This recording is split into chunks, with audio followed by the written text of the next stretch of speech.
ఇదిగోమ్మా, నీ చేతులతో నువ్వే నన్ను చంపేయ్. నా చావుకు నువ్వు కారణం కాదని నా స్వహస్తాలతో నేను రాసుకున్న లెటర్ ఇది. ఏంటి కొత్త డ్రామా? బాబా నిన్ను తీసుకొస్తావని చాలా ఆశపడ్డానమ్మా. సమీరా, ఏం చేస్తున్నావు? ఏం లేదు మేడం, కార్తీక్ గారికి ఏదైనా డౌట్ ఉంటే అడగమని చెప్తున్నాను. డౌట్ ఉంటే తనే వచ్చి అడుగుతాడు కదా, నువ్వెందుకు ఓవర్ ఇంట్రెస్ట్ చూపిస్తున్నావు? అలాంటిదేమీ లేదు మేడం.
నిన్ను మళ్ళీ ఇలా చూస్తావనుకోలేదురా. ఇది నీకు పునర్జన్మ. ఇక నుంచైనా మంచిగా బతుకు, మనిషిలా బతుకు. నీ జీవితాన్ని నువ్వు సరిదిద్దుకోవడానికి దేవుడు నీకు మంచి అవకాశాన్నిచ్చాడు. నీలో వచ్చిన ఈ మార్పు శాశ్వతంగా ఉండిపోవాలిరా. అది చూసి మేం సంతోషించాలి.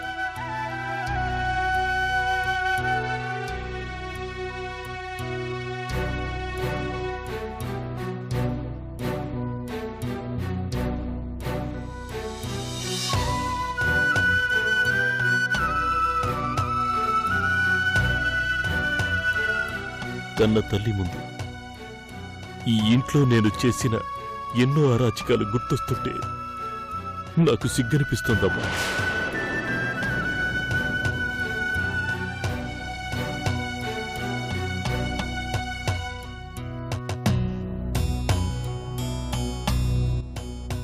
నేను మళ్లీ బతికానంటే దానికి కారణం భవానీకి ఒక జీవితమిచ్చి చేసిన పాపాలకు ప్రాయశ్చిత్తం చేసుకోవాలని రాసుంది కాబట్టే.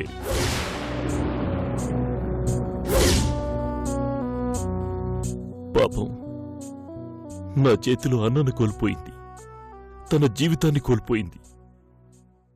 తన అన్నయ్యని ఎటూ తీసుకొచ్చి ఇవ్వలేను. కనీసం పోగొట్టుకున్న జీవితాన్నైనా ఇస్తే నేను మళ్లీ బతికినందుకు ఒక అర్థమైనా ఉంటుంది.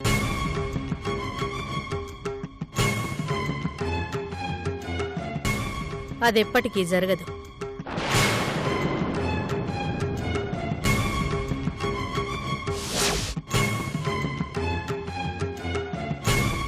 నిన్ను పెళ్లి చేసుకునే ఉద్దేశమే కాదు, నీ మొహం చూసే ఉద్దేశం కూడా భవానికి లేదు.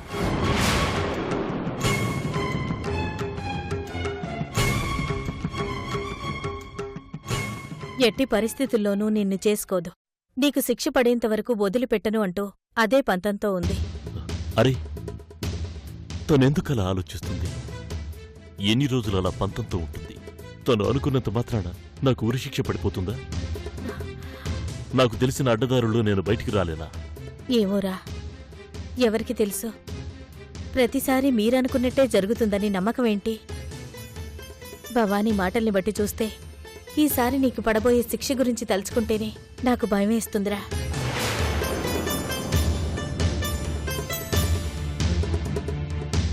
జరిగేదెటూ జరక్క మానదు. నీలో వచ్చింది నిజమైన మార్పే అయితే ఆ దేవుడే నీకు క్షమాభిక్ష పెడతాడు.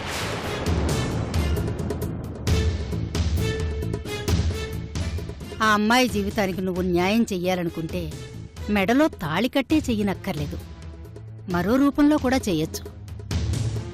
ఇంకే రూపంలో చేసినా భవానికి న్యాయం జరగదు నానమ్మా. చావనైనా చస్తుంది కాని నిన్ను మాత్రం పెళ్లి చేసుకోదు. పెళ్లి ఆలోచన మానుకో. పెళ్ళిళ్ళు స్వర్గంలో నిర్ణయించబడతాయి అంటారు. మా ఇద్దరికి నిజంగా రాసిపెట్టుంటే ఎవరూ ఆపలేరు. వస్తానమ్మా.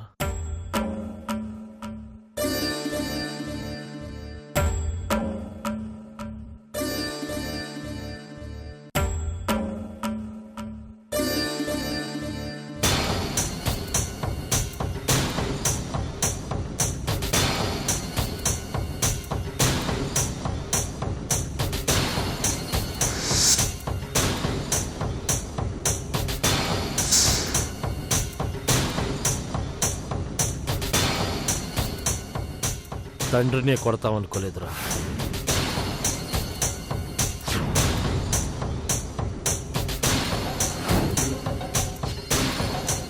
చివరికి నీ తండ్రి నీ ఆనందం కోసం అమ్మాయిల్ని కూడా అరేంజ్ చేశాడు.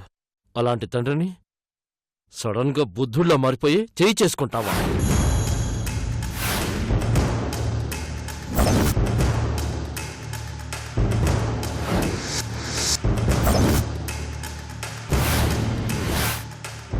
ఏంటి పరశురాం, డిశ్చార్జ్ బాగా జరిగిందా? ఆరోగ్యం బావుందా? ఏంటి ఇద్దరు ఇండియా పాకిస్తాన్లో ఉన్నారు? మీ ఇద్దరిని చూస్తుంటే తండ్రి కొడుకులు ఇద్దరూ నిజంగానే బద్ధశత్రువులయ్యారని జనాలు అనుకుంటారు. చేసిన యాక్టింగ్ చాలు, ఇక ఆపండి.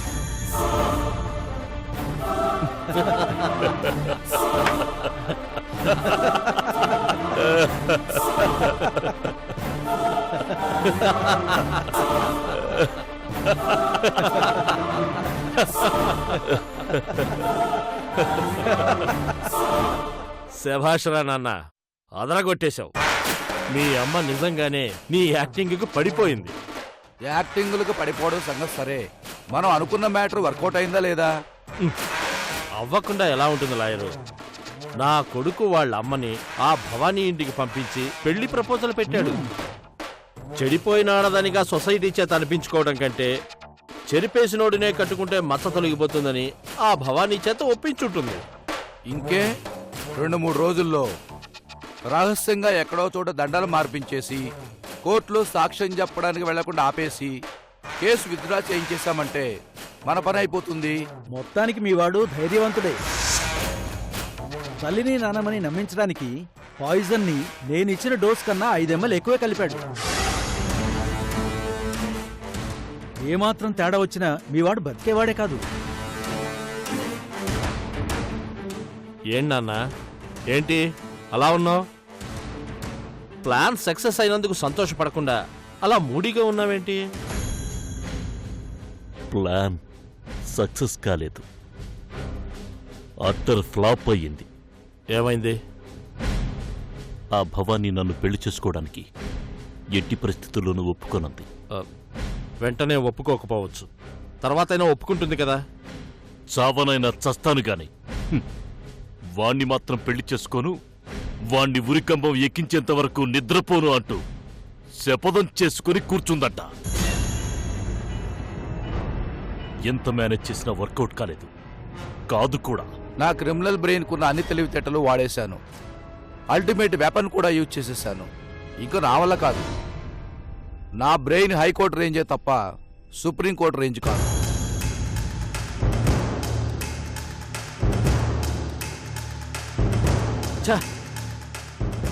ఇంత మంచి ప్లాన్ కూడా సక్సెస్ కాలేదంటే ఇంతకు మించిన ప్లాన్ ఇంకే ఉంటుంది. రేయ్ నాన్న, ఎందుకైనా మంచిది కోర్టు వాయిదా పడే వరకు మీ అమ్మ దగ్గర యాక్టింగ్ కంటిన్యూ చేస్తూ ఉండు. ఏ క్షణంలోనైనా అది మనకు ఫేవర్ కావచ్చు. ఈలోగా మనం ఏం చేయాలో ఆలోచిద్దాం. సరే, జరిగిందేదో జరిగింది. ముందు ఒక పెగ్గేసి రిలాక్స్ అవ్వు. Already peg ready sir. తీసుకోరా. ఉమ్.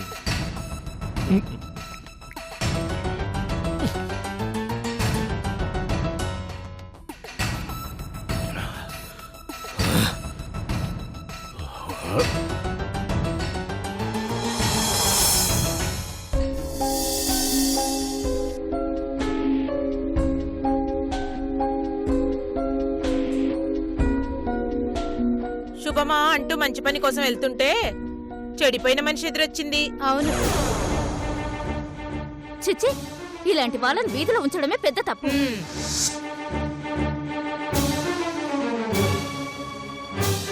ఏదేమైనా ఇది అదృష్టవంతురాలే. ఎందుకే?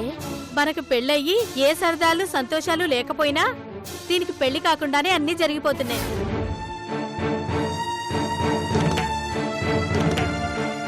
వయసులో ఉన్న ఆడపిల్ల తలుచుకుంటే పెళ్లితో పనే ఉంది. బోలెడు మంది వెనకబడతారు. పోలీస్ ఆఫీసర్లు కూడా మొగుళ్ళైపోతారు. ఏ ఉద్యోగమో చేసుకుంటూ బతకకుండా ఈ పాడు పనులేంటే? బిర్యానీ రుచి మరిగితే ఆవకాయ అన్నం ఏమంటుంది? కాలం మారిపోయిందే. మన రోజుల్లో పరాయి మగాడి మొహం చూడాలంటేనే భయపడి చచ్చేవాళ్ళం. ఈ కాలం పిల్లలకి అన్నీ మామూలైపోయాయి. ఎటు ఆ పరశురంగాడి చేతిలో చెడిపోయాను కదా, అదే కంటిన్యూ చేసుకుంటే జీవితం వెళ్ళిపోతుందని అనుకుంటున్నట్టుంది.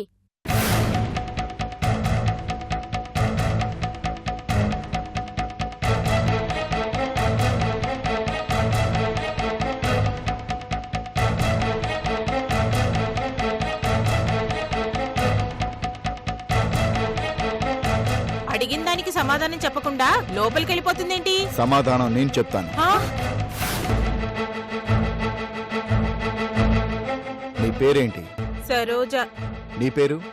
గిరిజ. నీ పేరేంటి? వనజ. మీరింత పతివ్రతలు అవుతారని తెలియక మీ అమ్మా నాన్నలు మీకు ఆ పేర్లు పెట్టారు. లేకపోతే సతీ సావిత్రి, సతీ అరుంధతి, సతీ అనసూయ అని పెట్టేవారు. ఆ అమ్మాయినేవో ప్రశ్నలు అడిగారు కదా, నన్నడగండి, నేను చెప్తాను. మేమేం అడగలేదండి. బ్యాంగిల్ స్టోర్కి వెళ్తున్నాం, వస్తావా అని అడుగుతున్నాం అంతే. నేను పోలీసుని, అమాయకుణ్ణి కాదు. మీ తెలివితేటలు నా దగ్గర చూపించకండి. ఎదుటి వాళ్ళ గురించి మాట్లాడేటప్పుడు మనమెంత గొప్ప వాళ్ళమో ఆలోచించుకొని మాట్లాడాలి. మేమేం చేశాం సార్?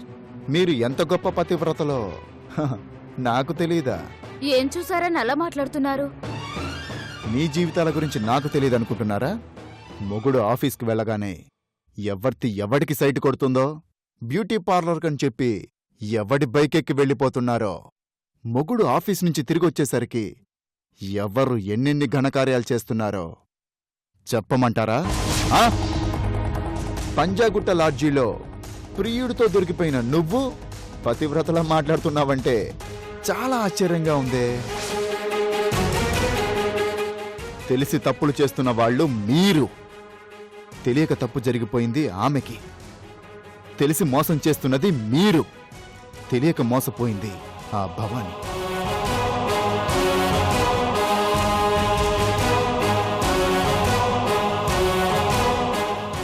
తన ప్రమేయం లేకుండా ఒక ఆడపిల్ల బలైపోయి కన్నీరు పెట్టుకుంటుంటే సాటి ఆడవాళ్లుగా జాలి చూపించాల్సింది పోయి మీ మాటలతో ఇంకా బాధ పెట్టాలని చూస్తారా?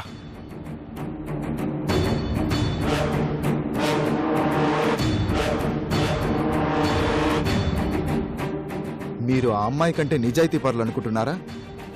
భవానీకి జరిగిన అన్యాయమే అదే మీ కూతురికి జరిగితే ఇలా మాట్లాడుకుంటారా? ఆ అమ్మాయి గురించి తప్పుగా మాట్లాడే అర్హత మీకు లేదు. ఇంకోసారి ఇంటి చుట్టుపక్కల కనిపించారంటే బ్రోతల్ కేసు పెట్టి అరెస్టు చేసి లోపల వేస్తాను. జాగ్రత్త.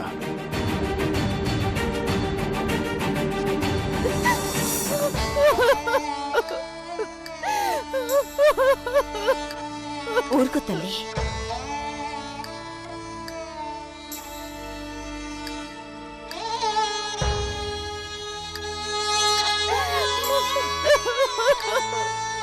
ఊరుకో తల్లి, ఊరుకో.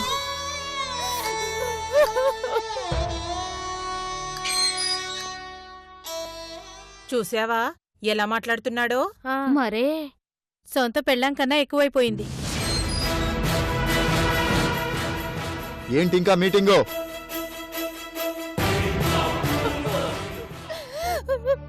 ఊరుకో తల్లి,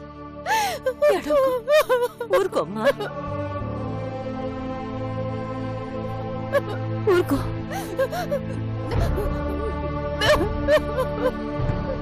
భవానీ,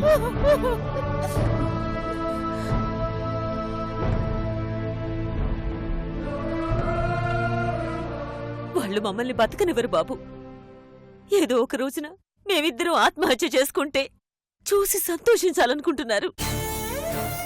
ఎందుకమ్మా అలా మాట్లాడుతున్నారు?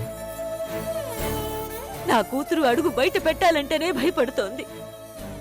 మా జీవితాలతో ఆడుకున్న ఆ దుర్మార్గుల కంటే ఈ వీధిలో ఉండేవాళ్లే అంతకన్నా దుర్మార్గులుగా కనిపిస్తున్నారు బాబు. ఇంకెప్పుడు వాళ్ళతో మీకు ఎలాంటి ప్రాబ్లమూ ఉండదు. మీరు వాళ్ళ గురించి పట్టించుకోకండి. తప్పు మన వైపు ఉంచుకొని ఎదుటి వాళ్ళనంటే ఎలా సార్? ఏం మాట్లాడుతున్నావు భవానీ?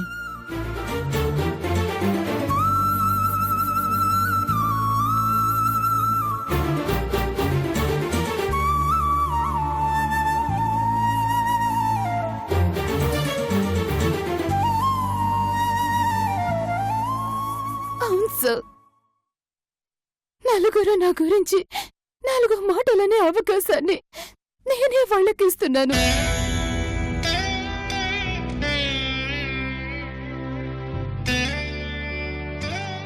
మీరు పదే పదే మా ఇంటికి రావడం వల్లే కదా వాళ్ళు ఎలా మాట్లాడుతున్నారు.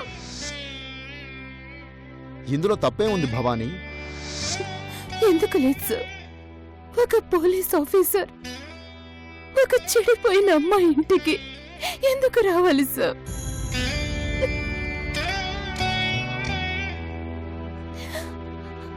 మీరు నాకేమవుతారని.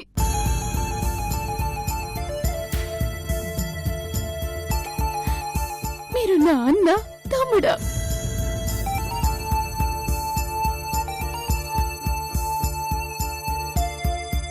చుట్టమా, బంధువా, ఏమవుతారు?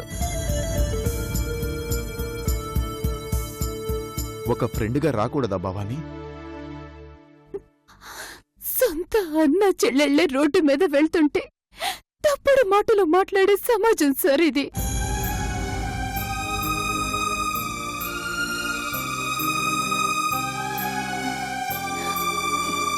ఈ రోజుల్లో స్నేహం గురించి, స్నేహితుల గురించి మంచిగా మాట్లాడే మనుషులు ఎవరున్నారు సార్?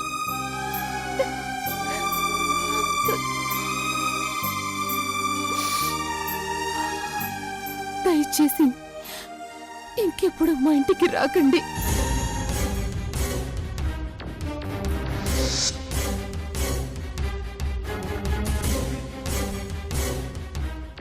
భవానీ, నేను కరెక్ట్ గానే మాట్లాడుతున్నానమ్మా.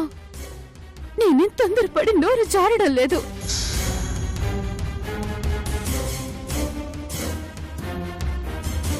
వాళ్ళనే మాటల గురించి నేను బాధపడడం లేదు.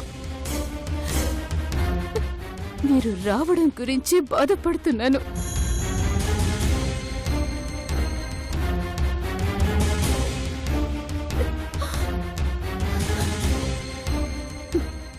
దయచేసి నా మాట విని రాకండి.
అమ్మా భవానీ,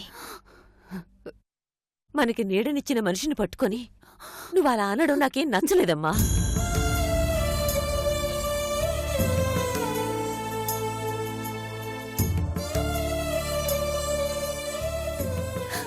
అవును, మనకి నీడనిచ్చాడు, మనకి రక్షణ కల్పిస్తున్నాడు, మన ఆకలి తీరుస్తున్నాడు, మన అవసరాలకి ఆదుకుంటున్నాడు.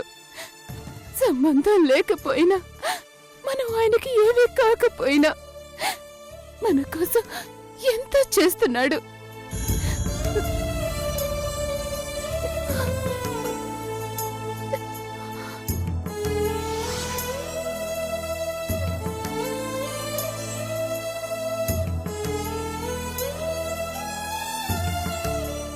sa sa ni da pa ma pa da ma pa ma